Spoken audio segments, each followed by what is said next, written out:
Hello Unstoppables, how are you doing? I hope you guys must be doing great. And here we are with this amazing prediction of Unstoppable Academy. Again हम predict करने वाले हैं tenses की, as that is the topic going on right now. But apart from tenses we will try to cover some other topics जो अभी तक हमने सीख चुके हैं. So ultimately it's gonna be kind of the prediction of all the rules learned so far. हमारा main focus रहेगा tense के ऊपर, बट उसके अलावा ट्राई करेंगे ये सारे के सारे रूल्स को कवर करने के. हाँ, ये सारे के सारे रूल्स है, just have a look at them, जिनको अभी तक हमने सीख लिया है. अगर इनमें कोई कंफ्यूजन आपको नहीं है then this is really awesome. और फिर इधर आता है आपका टेंस, जिसको हम कवर कर चुके हैं. अब हम करने वाले हैं अच्छी खासी जोरदार प्रैक्टिस. ओके, चलो जी, बहुत बढ़िया. लेट्स गो अहेड, आगे मूव करते हैं और get ready to answer my questions. And the very first question for you that's going to be right here. That is, मैं बाल काटता हूं भैया. I cut the hair. क्या बोलो? I cut the hair. मैं बाल काटता हूं, ठीक है ना. या तो मैं तुम्हारे बाल काटता हूं, आई कट. अच्छा, आई कट हेयर बोलो, या तो आई कट योर हेयर, ठीक है ना, कुछ इस तरीके से. तो एक काम करता हूं, मैं बाल काटता हूं, आई कट हेयर. ओके, ऐसे मैं बाल काटता था या तो मैंने बाल काटा, आई कट हेयर. सर एक कट दोनों में सेम सेम है, ऐसा क्या? कट की सेकंड फर्स्ट फॉर्म भी, कट की सेकंड फॉर्म भी, कट की थर्ड फॉर्म भी, तीनों सेम होती है. Cut cut cut, cutting cuts. I hope it is clear. मतलब सिंपल प्रेजेंट, सिंपल पास्ट, दोनों के दोनों होने वाले हैं सेम.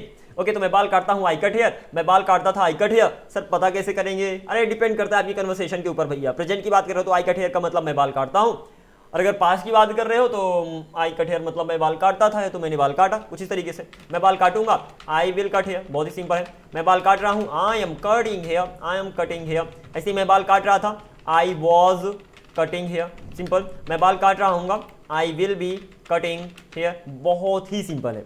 ऐसे मैं बाल काट चुका हूँ, I have cut hair. Cut की थर्ड फॉर्म भी सेम ही होते हैं, cut cut cut. Got it. तो आई हैव कट हेयर, मैं बाल काट चुका हूँ. मैं बाल काट चुका था, I had cut hair. And मैं बाल काट चुका हूँ, I will have cut hair. कुछ इस तरीके से, I will have cut hair. मैं बाल काट रहा नहीं भैया, मैं बाल 10 साल से काट रहा हूँ. क्या बोलोगे? I have been cutting hair for, अच्छा पीरियड ऑफ टाइम की बात हो रही है 10 साल से, तो फॉर 10 ईयर्स. मैं 10 साल से बाल काट रहा हूँ. देन मैं 10 साल से बाल काट रहा था, तो I had been, okay, I had been cutting hair for 10 years. मैं 10 साल से बाल काट रहा था, बाई ARS. ओके, और मैं 10 साल से बाल काट रहा हूँ, I will have been cutting hair. ठीक है ना, I will have been cutting hair for 10 years, 10 साल से. So ultimately like this you have to translate all types of sentences and I hope it is pretty much easy. Okay, कोई confusion हो तो बता देना, otherwise we are pretty much good to go. आगे बढ़ते हैं. Next sentence for you that's gonna be like Ram मेरी मदद किया करता था दोस्त. राम मेरी मदद किया करता था. क्या बोलोगे? राम मेरी मदद किया करता था. Ram used to help me. Ram मेरी मदद नहीं किया करता था. Ram didn't use to help me. कहीं पर भी डू डिड डन आ जाए, ultimate sorry do did done हम सेइंग, डू डज और डिड आ जाए तो मेन वर्ब को आजाद कर देते हैं. ठीक है ना. लाइक कहीं पर भी डू आ जाए, मेन वर्ब आजाद होगी ही होगी, वहां पर वो हेल्पिंग वर्ब बन जाता है. You must be knowing, right. आगे बढ़ते हैं.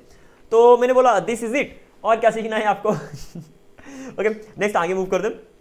And that's gonna be like, तुम उसे खाना खाना पड़ा. उसे खाना खाना पड़ा. He had to eat food. He had to eat food. उसे जाना पड़ेगा, he will have to go. उसे शायद जाना पड़ेगा, तो ही कहीं पर भी विल आ जाए और वहां पर अगर आपको शायद लगाए तो विल की जगह मे लगा सकते हो, माइट लगा सकते हो, मस्ट लगा सकते हो. आपने देखा है. तो ही मे हैव टू गो. उसे शायद ही जाना पड़ेगा, he might have to go. उसे जरूर जाना पड़ेगा, he must have to go. और कुछ इस तरीके से आप आगे मूव करते रहोगे. Next sentence for you that's gonna be like, Ram तैरता है. राम छत से कूदता है. ठीक है ना. तो आप, ये तो वह छत से कूदता है. ही जम्प्स ऑफ द रूफ. ठीक है ना, ही जम्प्स ऑफ द रूफ. अगर कहीं से कूदते हो और वहां से जो आपका टच है वो हटता है तो वहां पर ऑफ का यूज होता है, और इसे ऑफ कहते हैं. इसका मतलब होता है अलग होना, समथिंग लाइक दैट. तो he jumps off the roof. Room नहीं भैया, रूफ. ठीक है ना. और यहाँ पर फ्रॉम का भी यूज कर सकते हो. From can also be used over here. He jumps from the roof चलेगा, किसी जगह को छोड़ता है, but ultimately off is better. तो he jumps off the roof, वह छत से कूदता है. वह छत से कूदा या तो वह छत से कूदता था. He jumped off the roof. Sir हमसे वर्ब की फॉर्म्स तो बनती नहीं है, मैं क्या करूं? अरे सिंपल 10 डेज का चैलेंज फॉलो करो भैया, और क्या करोगे? ठीक है ना. तो he jumped off the roof. वह जब छत से कूदेगा, he will jump off the roof.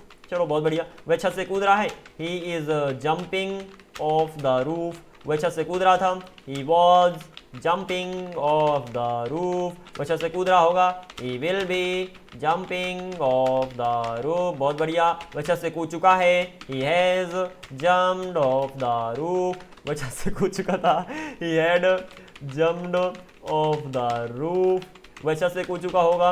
He will have jumped off the roof, ठीक है। वह छत से अब क्या बोलूँ, वह छत से 2 घंटे से कूद रहा लेकिन अभी तक कूदा नहीं।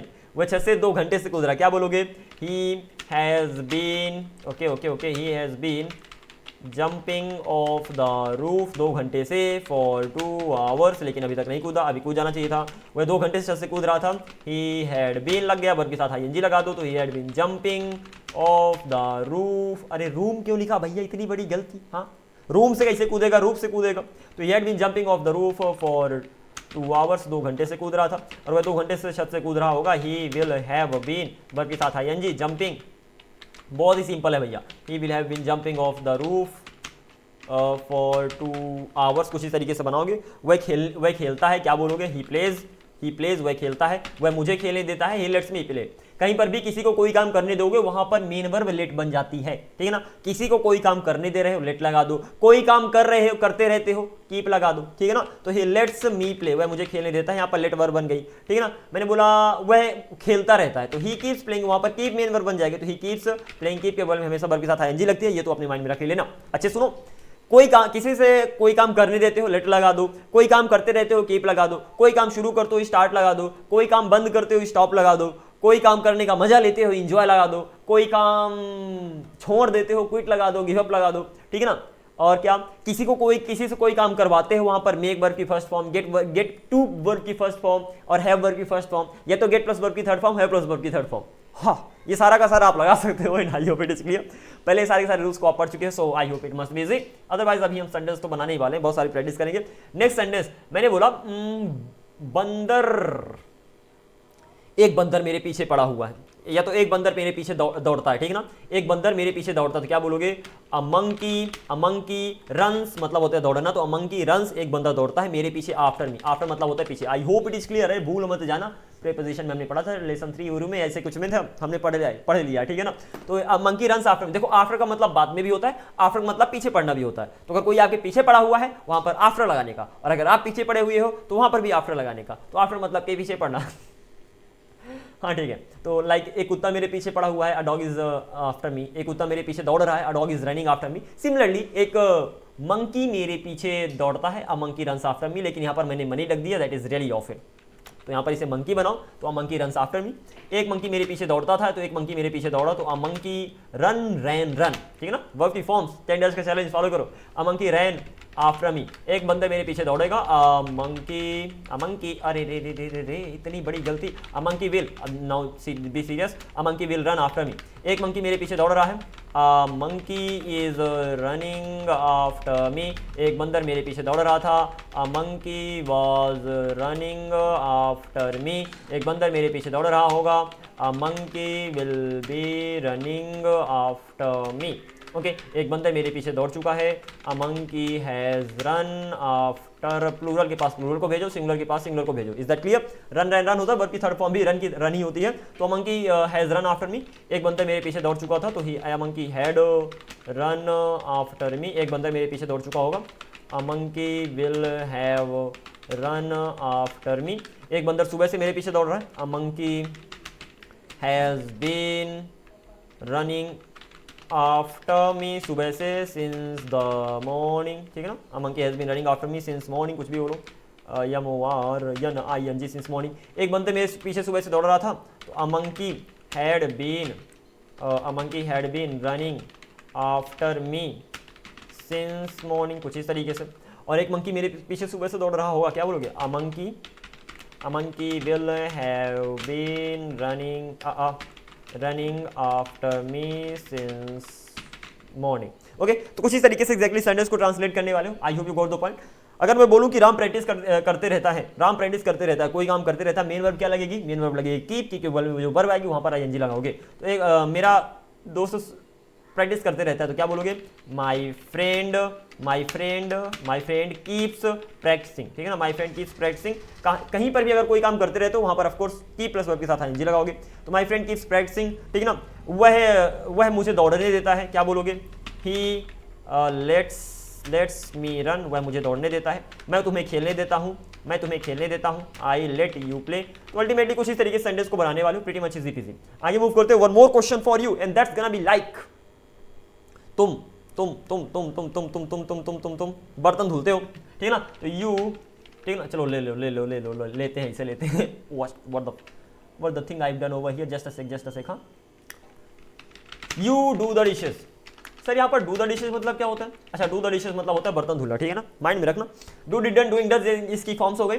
यू डू द डिशेस, तुम बर्तन धुलते हो, तुम बर्तन धुलते थे तो तुमने बर्तन धुला, यू डिड द डिशेस, तुम बर्तन धुलोगे, you will do the dishes, you will do the dishes. तुम बर्तन धुल रहे हो, you are doing the dishes, तुम बर्तन धुल रहे थे, क्या बोलोगे भैया?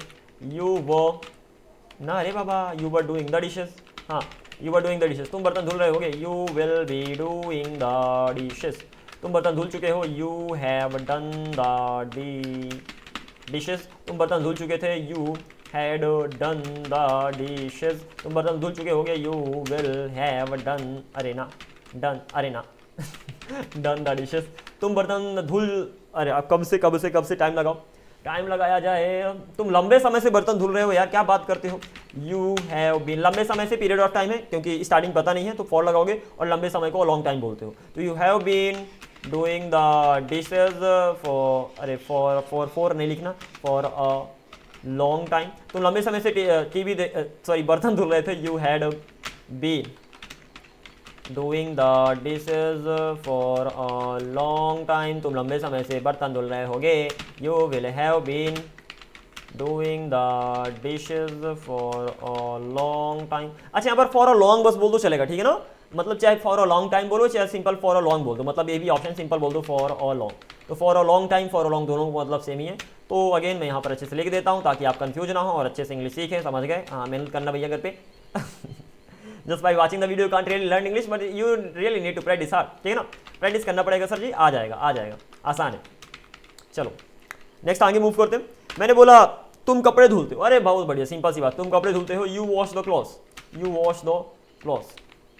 सर एक और मैंने सुना था, जैसे आपने बोला यू वॉश द क्लॉथ्स, ठीक है, मैंने देखा था you do the laundry, LAUN laundry, चलो भैया आई होप ये सही है, ठीक है ना। अब देखो LAUN होता है एक्चुअली। अब अगर कभी भी कंफ्यूजन आ जाए कि ये स्पेलिंग सही है कि गलत है, सिंपल कुछ नहीं करने का, सिंपल जाने का, गूगल पे सर्च करने का, लॉन्ड्री सही लिखा कि गलत लिखा, देखते हैं। हाँ भैया बिल्कुल गलत लिखा, DARY नहीं होता, DRY होता है, तो उसको करेक्ट कर लेते हैं। ठीक ना, चलता है यार, मिस्टेक मिस्टेक चलते हैं, कोई टेंशन लेने की जरूरत नहीं है, हमसे होता है, आपसे होता है, सबसे होता है। तो यू डू द लॉन्ड्री, तुम बर्तन धुलते हो, ठीक है ना। I hope, let me check once more whether I have written it right और नॉट, या दैट्स एब्सोल्युटली राइट। ओके, तो यू डू द लॉन्ड्री, तुम बर्तन धुलते हो, वैसे तुम बर्तन धुलते थे, यू डिड द लॉन्ड्री, ठीक है ना, यू डिड द लॉन्ड्री। लेकिन इसका मतलब क्या अलग क्या हो गया, देखो, अरे I am so sorry, do the laundry मतलब होता है कपड़े धुलना, ठीक है ना, तो वॉश द क्लॉथ्स मतलब होता है कपड़े धुलना, और डू द लॉन्ड्री मतलब भी आप कहते हो सर कपड़े धुलो, तो अंतर क्या है? डू द लॉन्ड्री मतलब कपड़े धुलो, ठीक है ना, फिर उसके बाद कपड़े सुखाओ, फिर कपड़े को लाओ, इस्त्री करो, प्रेस करो, फिर अच्छे से रखो, ये सारा का सारा काम कहलाता है do the laundry. I hope it is clear. Wash the clothes तो मतलब सिंपल कपड़े धुलो भैया। जब आप कहते हो यू डू द लॉन्ड्री मतलब तुम सारा का सारा काम करते हो, कपड़े धुलते भी हो, कपड़े सुखाते भी हो, कपड़े लाते भी हो, प्रेस भी करते हो, फोल्ड भी करते हो, और फिर रखते भी हो। Is that clear? तो हो जाता है यू डू द लॉन्ड्री। तो आई hope it is clear. So these have been the examples in this practice session. I hope you must have learned something new or the other.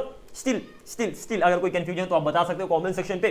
आपके लिए हमेशा comment section दिल खोल कर बैठा हुआ है उधर। Just go and comment man. Okay, thank you very much for watching this video. I'll see you in the next video. Until then, keep up the good work and be unstoppable. Bye bye. Take care. Keep it up.